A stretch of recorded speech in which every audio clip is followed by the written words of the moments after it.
First of all, it's nice to be back in the House. When I left the House of Representatives,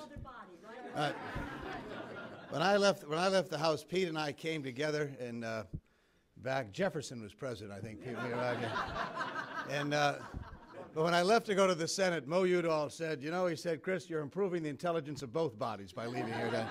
And I always loved that line. Barry, it's great to be with you.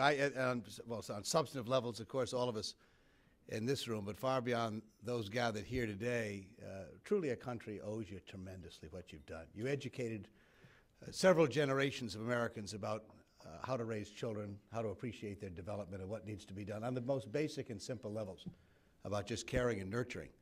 And on a very personal level, did it with my own. I'm a late bloomer in the father business, as Barry knows, with a 7-year-old and a 3-year-old. And I want to report on your work with my children, Barry. After, some of you may recall, I was actually a candidate for the presidency. Long since forgotten by most. But about a week after the Iowa caucuses, Barry, I was home one night, a T-shirt on, a pair of Levi's, and my 2-year-old then looked up at me and she said, "Why are you not at work?" Having seen me in a coat and tie for the last year and a half. Before I could take a breath, the child which you nurtured turned and said, "Because he lost. Ran a good race, but he lost." So she was very honest in her appraisal, but she's diplomatic in terms of how good a race I won. And Barry, I remember meeting Grace, and in fact, the local pediatrician we have, just so many levels. Barry's been a great personal friend as well, and we thank you for that. But obviously, more importantly, for all of us here and the literally millions who are not, the children who have benefited as a result of your guidance and caring. And so we wouldn't be anyplace else but to celebrate. It's hard to believe, my Lord, that you're 90. And we do think of Teddy, obviously, and Barry knows Teddy so very, very well. And let me just tell you, his spirits are good. Obviously, he's gotten some rough news. But all of us who know him, this is a remarkable fighter as well.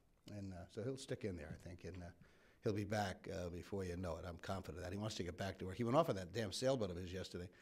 And I thought he might not come back. I thought he might just, like some old Viking, just head out there in the ocean and come back. But he'll be back amongst us and fighting like heck. And he's been a great advocate. And I think of the battles. I've sat on that labor committee with him now for 27 years.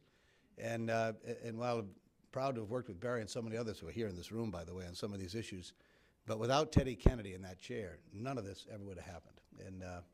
And I've said it every time I've gathered someplace. The Family and Medical Leave Act was maybe my proudest moment in the Congress over the years to have drafted that and watched it get signed into law some 15 years ago. But there was a person over in this body who was well ahead of everybody else in that issue. It was Pat Schroeder. They never forgot Pat Schroeder. Just doing a great job on these issues. And so I always make reference to Pat. And I know Barry's involved in it.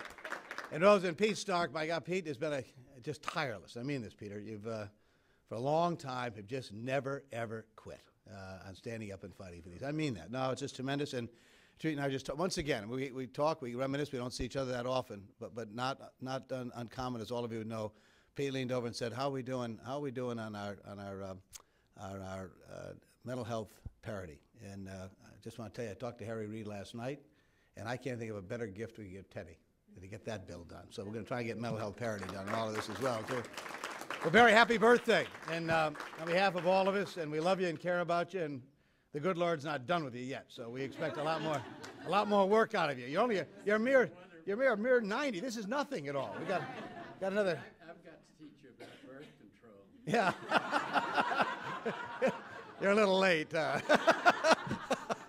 Thank you, everybody. Happy birthday, Barry.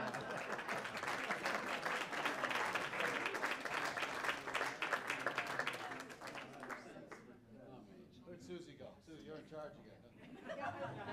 Keep eating. Sing again.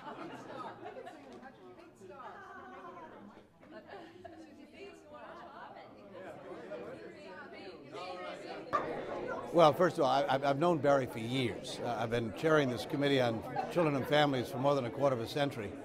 And so I've had just a wonderful pleasure of getting to know Barry Brazelton for many, many years. And he's become more than just, there are a lot of people who give advice. But Barry, you get to know Barry, and it transcends the substantive advice. He's now become involved in my family. When I was shopping for a pediatrician at the ripe old age of 58, for my first child arriving in the world, the first person I called was Barry Brazelton. I said, "What do I do?" And to this day, we have the most remarkable pediatrician that Barry recommended to us, to my wife and I, and my two girls see their doctor with some regularity. And every time I go into that doctor's office, I'm reminded that we got in here because Barry gave us the advice. But beyond that, he's the influence he's had. Really, there are a lot of people who've got good ideas. Barry brings something else to advice, and it's a human quality to all of this. We talk numbers, we talk programs, and we can get lost talking to each other. Barry has a way to communicate with people beyond the audience that is involved in policy setting on the importance of nurturing in child development. And certainly the Early Child Development Funds of Children at Risk is just a wonderful idea and program, one I strongly support and back, and his efforts have made all the difference in the world. And the idea that we can do something and make such a difference, and particularly in these earliest stages, we all know this now, it's not a debate any longer. It used to be a debate about whether or not we ought to do anything here. That's behind us now. The question is whether or not we will do anything and give these young kids a chance to blossom and grow and achieve all of the wonderful God-given potentials that they have. And that really wouldn't happen without this human quality that Barry Brazelton brings to the issue. He has more ability to reach across political lines than anybody I know who deals with this subject matter. And as someone who's authored a lot of legislation, when I was at a crucial moment and couldn't get someone on the other side for ideological reasons, I could turn Barry Brazelton loose, and that's all I had to do to get people to understand this wasn't about Democrats and Republicans and conservatives and liberals. It's about whether or not you understand how important it is that every child, regardless of the conditions in which they've been born in, to have a chance to maximize their potential. And that's what really this is all about.